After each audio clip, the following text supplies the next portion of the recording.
Now, I don't know if you noticed or not, but it is April 27th, which means it's been exactly 1 year ago today since Avengers Endgame, the highest grossing movie of all time, the biggest superhero movie of all time, has came out. And I think that I should, in celebration, I'm gonna review the shit. I didn't get to review it last year when it came out theatrically because of reasons, but I figure it's been 1 year, so let's talk about the biggest movie of all time, spoilers and all. Here we go.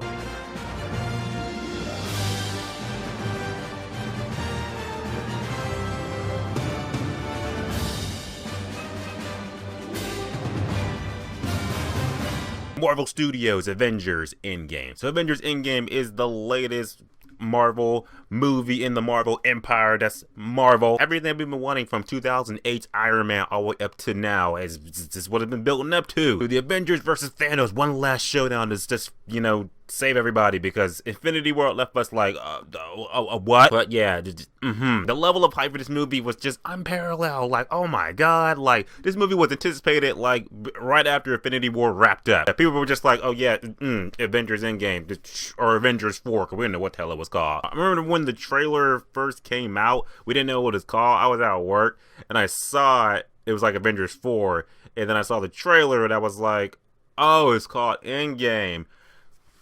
Russo Brothers got some explaining to do. Remember when the Russo Brothers was like, oh, the title for Avengers 4 is nowhere in the Infinity War at all. And we were just like, more lies. More lies. Alright, but overall, how's the movie? The movie's amazing. For a Marvel fan, if you've been following this Marvel train from 2008 to now, this is the big payoff you've been wanting. Now, the movie is 3 hours long, so that is like, just a lot of shit. A lot of things crammed into this movie, a lot of things. But at the same time, it is a celebration of the entire MCU because everything that you want, everything comes full circle in this thing. I don't think nothing's like unfulfilled. Oh, this movie even makes Thor the Dark World.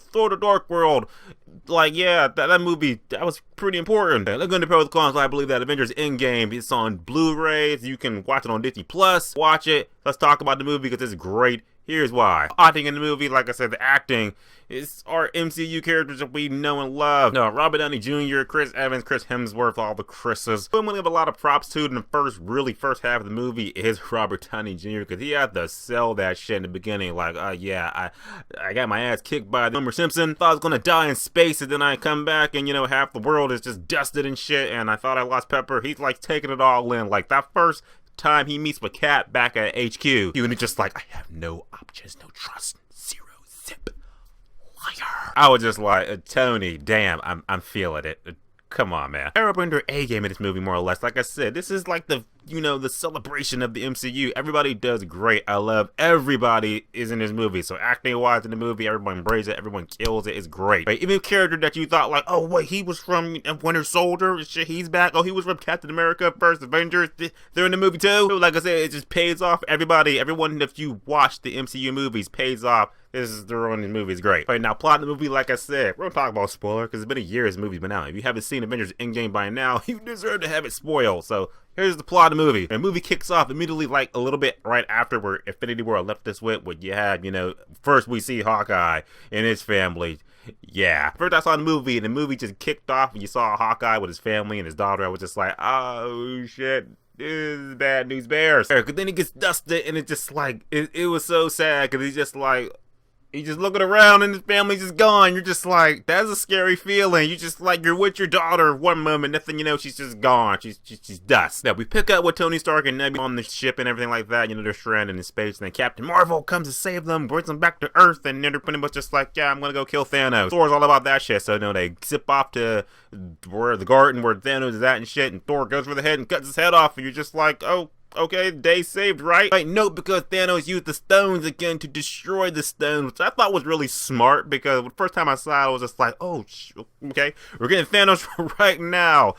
Okay. Hey, they've turned the gauntlet over and the gauntlet's freaking empty, and Thanos all like, the universe needed correcting, so I used the stones to destroy the stones. I was like, Dick move, but smart move, because that's what I would do. To make sure that you assholes couldn't undo what I did, I probably destroyed stones too. And you know, I get my head cut off. That's how it goes. We fast forward 5 years later, and, you know, the world's more or less moved on until Scott Lang comes back from the quantum realm. But previously on Marvel Cinematic Universe, Scott Lang was trapped in the quantum realm at the end of his movie, Ant-Man and the Wasp, and now he's back by a series of circumstances, and now he's back and pretty much tells the other Avengers, like, you know what, I was in the quantum realm, time moves different in that realm, so let's just go back in time, get the stones, and then, you know, bring everybody back. And that's what they do, they bring everybody back. If you didn't see the movie, spoilers. But it's not about the destination, it's the journey along the way, because, you know, the building blocks to getting to that step of bringing everybody back, that's entertaining as hell to watch. Seeing Tony Stark and Steve Rogers reconnecting and everything like that, that was great and amazing. That was like, yes, Mom and Dad are back. Love it. Love it. Figuring out how to do time travel, stuff like that, you know, just getting the core Avengers back and shit. That was great. And then when they do the time heist and they go back in time, the first time it was like, boom, 2012, New York. And you saw the Avengers swirl around, shit like that. I was just like, I'm right back in my chair. Back in 2012, when I saw the Avengers for the first time, I was just like, this, I never thought this would happen.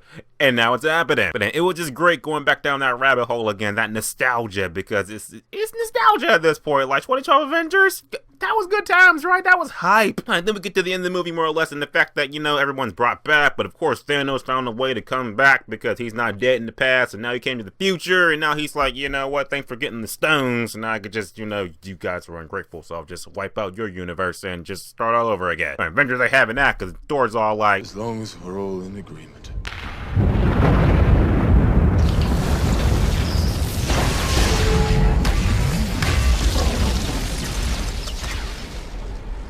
Kill him properly this time. Yeah, let me just say, Thor's awesome. I don't care if he's fat. Thor was awesome, and I love me some Thor. But we built Stormbreaker and Mjolnir together. Just, holy shit! Speaking of Mjolnir, I gotta talk about this part. When this part, roll it.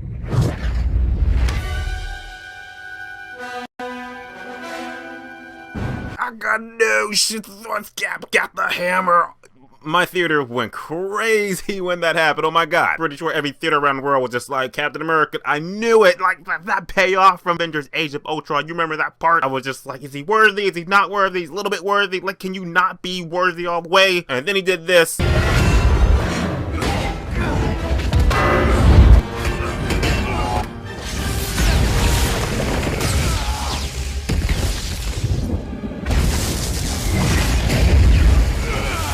I was just like, it's all laid to rest. He's worthy. And then we get to the very, very end of the movie, and of course it ends with Tony Stark giving his life to destroy Thanos or save the universe. It wasn't just by himself. I acknowledge the Hulk and Black Widow for doing their part. They helped too. But at the end of the day, Avengers Endgame, it was like the best superhero movie, one of the best superhero movies that's ever been made.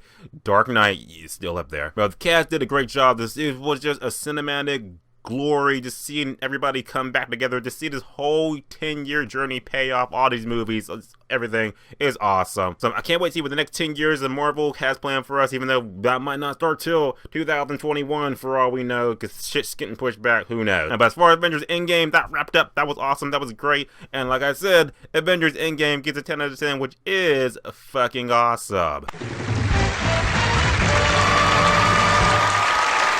So now comment below, let me know, what is your favorite scene from Avengers Endgame? What is it besides the cat part? Because we know that's the best. And as always, guys, subscribe. Until next time.